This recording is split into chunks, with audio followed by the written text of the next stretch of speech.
Okay, so for this next assignment, what we're going to be sticking with is our two pencils. These two pencils are the 2B and the 6B pencil. We're going to let go of the 6H now because we're going to be trying to make drawings that require more value, and so using the 6H will limit a little bit of the value that you're going to be able to make.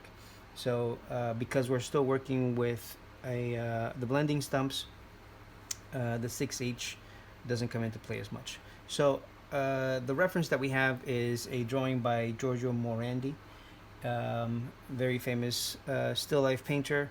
What we're copying is actually a painting and not a drawing. The drawings that he does are usually with pen and they're very technical. A lot of hatching, cross hatching, and there's a lot of volume development. I think the paintings do the same sort of job. However, they simplify it for our purposes today. The interesting thing to look at is the arrangement of the elements within this composition. And how we're doing this drawing is we're going to go on 11 by 14 sheet of paper. We're going to go 2 inches in and create a border. 2 inches in from the edge, create a border. 2 inches from the bottom, and then 1 inch from the top. That'll give us a similar ratio to the drawing that we're copying. So before you get going, make sure that you have this binding box. So we're not going to do any drawing around here. This is going to be our border. Our drawing will happen in here, and this will hopefully stay nice and clean. You can tape it off if you'd like, but I like to get my sketch in there and then tape to make sure that I keep a clean edge. But you don't have to keep a clean edge if you don't want to. You can go back and erase all around. So just the way that we did with the previous drawing, we want to set the stage. We want to get a sense of the proportions of the entire composition of what we have to work with. There's a sense of the general objects, so the bigger areas. So the first thing that I notice is that there's like a little bit of an edge of fabric happening there, and a little bit higher above that there's still that sort of fabric, and I'm just getting a sense of the space, a general environment where I'm going to be placing these objects. And I'm using a 2B pencil to establish all that. I'm holding it towards the back. You can hold it like this. That tends to work. You can hold it this way. That also tends to work really well. Just don't hold it like this because your lines won't be as fluid. So we're still creating a gesture, impression, the loose line work. So the next thing to do is, what I like to do is after this is establish the height of the tallest object to make sure that I have enough space here to include that tall object, and then where it rests in that space, how many objects I have. I want to find the middle of this object, the edge of the object, and see how far it's going to get from that, how much it touches this line that I made here. There's a bowl that happens here. It barely passes by this other one. This one sits a little lower, but almost even with the next one over. There's a cast shadow, so I don't want to forget the cast shadow. I don't want to forget the center of this. I think these two share the same center line. There's an object in front. I'm going to shift this one slightly over, and notice I'm not committing to anything. Everything is sort of loose, fluid. If I have to move it, it's really easy to erase and shift it over or get it out of the way, right? Keeping simple geometric shapes, not getting into any of the specifics. I see that this one has a little bit of a curve, it has a label. None of those things are important at this point in time. This sort of egg shape object, kind of a ball, so I'm gonna just sort of feel at it as a ball. I notice that this is a little bit lower than this in space, right? So I track that over, The other thing that I noticed is that this cylindrical object maybe goes a little bit more here. And then I also want to think about my eye level, right? What is my relationship to this? Seeing the opening here, seeing the opening here, seeing this line converge that way, I'm assuming that this cast shadow is going like this. So eye level's probably somewhere here. But just tracking the way that these lines move, the cast shadow of this bowl is this way.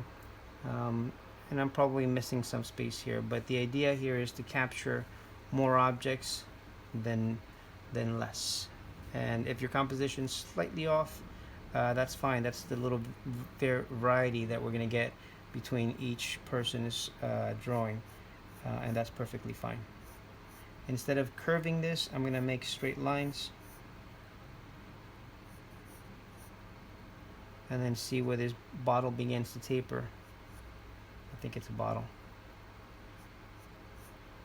The nice thing about drawing the center line of this, especially with regular objects like bottles and cups and mugs and things like that, is that the width of this neck should be the same, right? Should be the same on this side as it is on that side. So if I just draw this side and try to be very particular about what I'm actually looking at,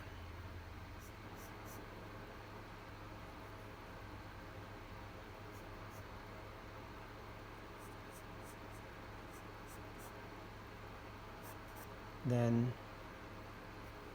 all I need to do is replicate that same thing on the opposite side and try to keep it symmetrical. And again, it's easier to make straight lines than it is to make curves. So if I make a curve, I might make it too big. So if I just make a straight line and then I curve it, it'll make the shape a little bit more believable, and it's easier to keep consistent.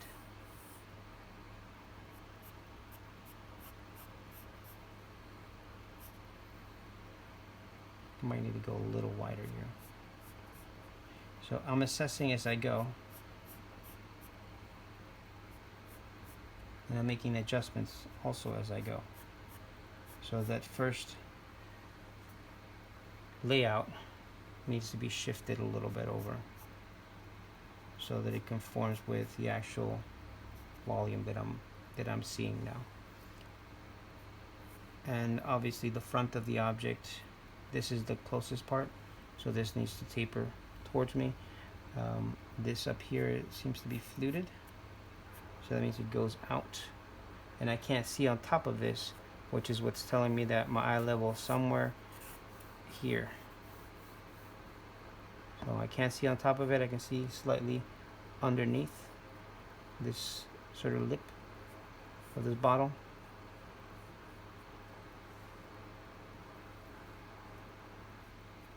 And any detail, we can wait on that until we have everything and we're okay with the composition. So going back to this one in front of it, kind of assess how close it gets to me here. Draw a line across like that. That ensures that when I get to the middle of this, whatever curve I do for that, I do on the other side. Again, keeping things symmetrical.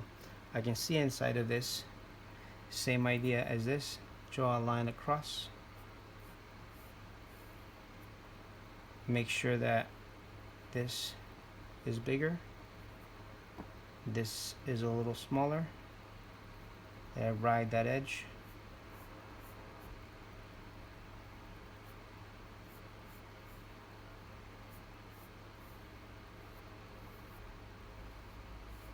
And any details can wait. Right? I'm also looking at the cast shadows here. I want to make sure that I don't miss anything. And this cast shadow is actually going to help establish the distance between these two objects. It seems like this one needs to come a lot closer, and then this curve happens somewhere here, down and over. The middle of this, now I have to shift. Initially I was thinking it's here, now I'm thinking it's probably closer to this. The center of that happens about here. Now I can measure. This is just like a regular skewer. Take that. That way I know that the distance is going to be pretty accurate.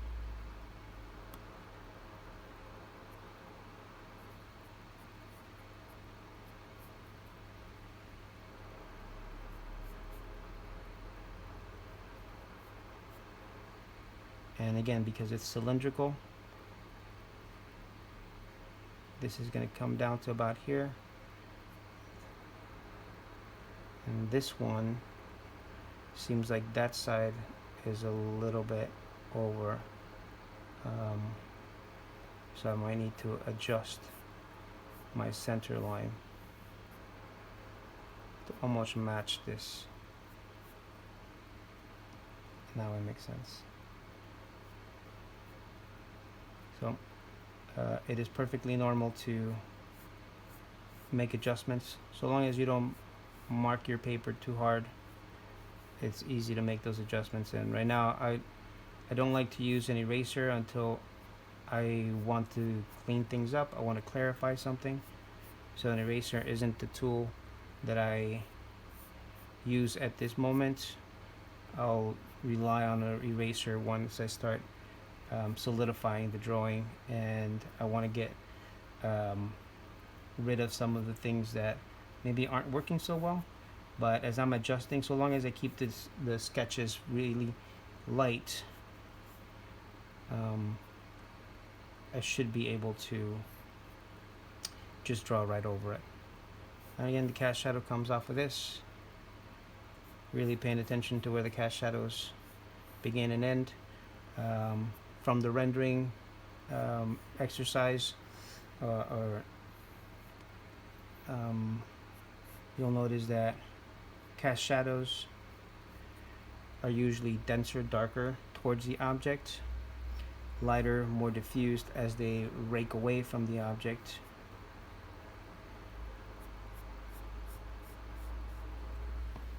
So that's that one. This one, right at that curve, that's the top of it.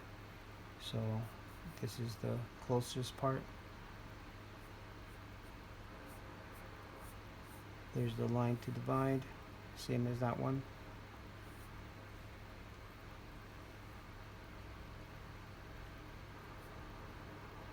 I think that's there. Center of this is somewhere there. Double check that distance. It's pretty good. So feel comfortable to keep going. This ellipse is a lot tighter. I'm not sure if it has to do with the actual object or maybe something else. I know there's an area that goes up here, so I'm gonna ignore that. I'm gonna ignore handles. I'm gonna ignore any complications. So first keep the general big shape. It's a cylinder. So first draw the cylinder. Make sure that that cylinder looks good.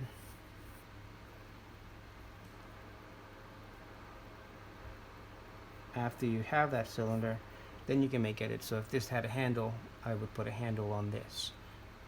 Since this has this area here that rises up, I'm going to add that now.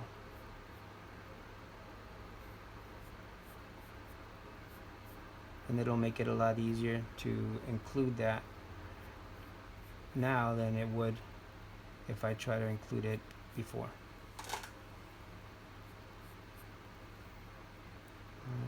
This, so the axis of this goes right down the middle. The axis of this is slightly at an angle. Maybe a little too much. So that means that the center of this is a little off kilter, right? So that's the axis. So the axis of this is here, the axis of this is here. That's an imaginary line that goes through the center of this object and divides it right through the middle, right? Same thing is happening with this one. That just ensures that whatever you're drawing is going to be symmetrical, and eventually if you're going to start making up your own things or inventing, that'll really become useful. I see a line separating this. That line seems to go from here around, kind of touches the base of this, and it's round. So this is just construction information. This line is an imaginary thing, right? Not going for any of those details yet, and then just trying to close off that volume.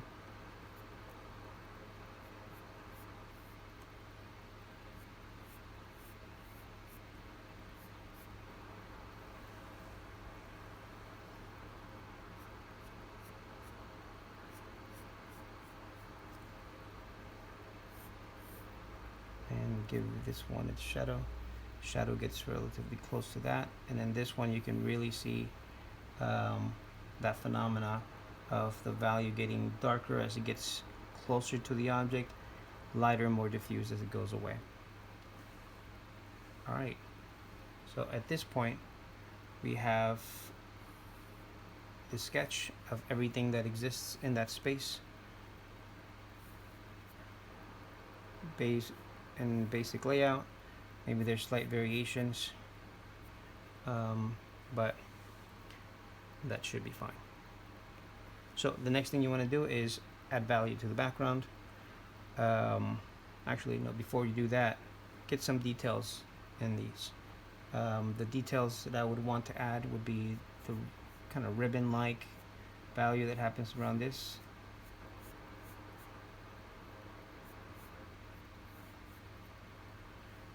These shapes, really pay attention to that texture and see how it functions.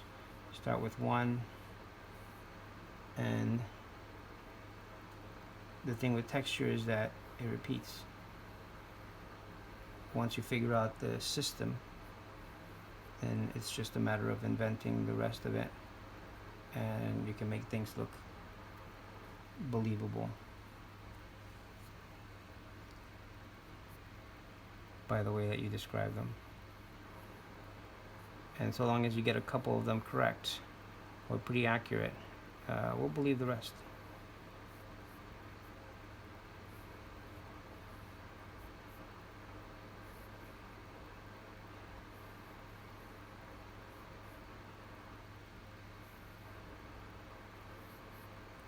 And also begin to describe the shapes of shadow.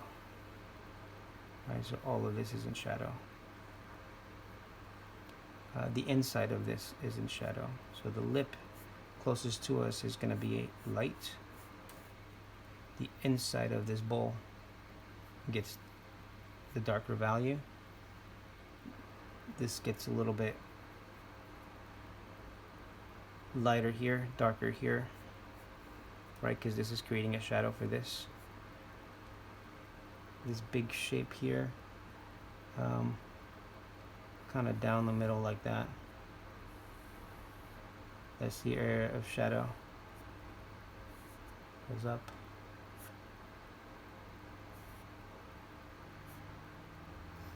In some cases, some areas can be done actually easier after you do the value, or put down your general sense of the light and shadow masses. Pay attention to the way that the shapes sort of meander on the form. And on this side of it, it goes this way. On this side, it goes the opposite way.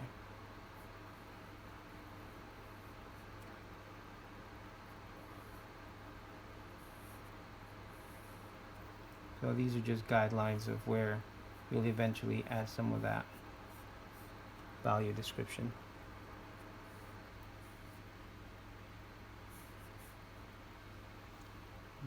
There's a label that wraps around this. Because this is curved, this label should curve a little bit. I think he's taking some artistic liberties here. So we'll do the same.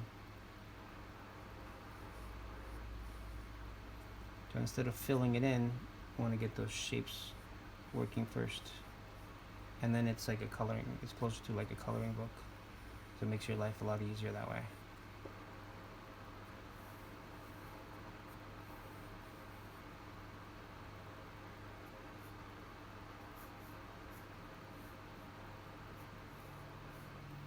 The nice thing about copying somebody else's work, as far as like for the purpose of learning, is that you get to see the decisions that they made based on what they were seeing. And then you begin to make similar choices as you approach something like this or something new. And eventually you gain the confidence to create your own set of rules and what you decide to keep and what you decide to get rid of. So once the drawing is all set, the next thing is arranging values. And I'll start doing that with the 6B for the background. I want to start with the general shape of the background.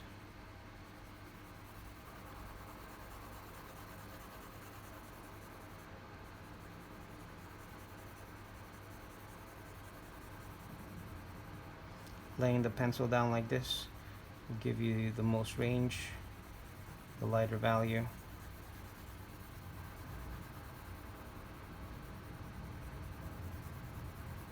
If you turn it this way, it'll start making some heavier marks, and you'll be actually probably indenting the paper as well. So before you do that,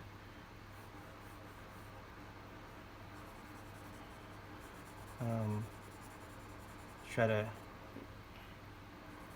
learn how to use this pencil on its side. You can also shave the lead a little bit more, so you have a longer lead. That also gives you the ability to lay the pencil down and make your marks like this.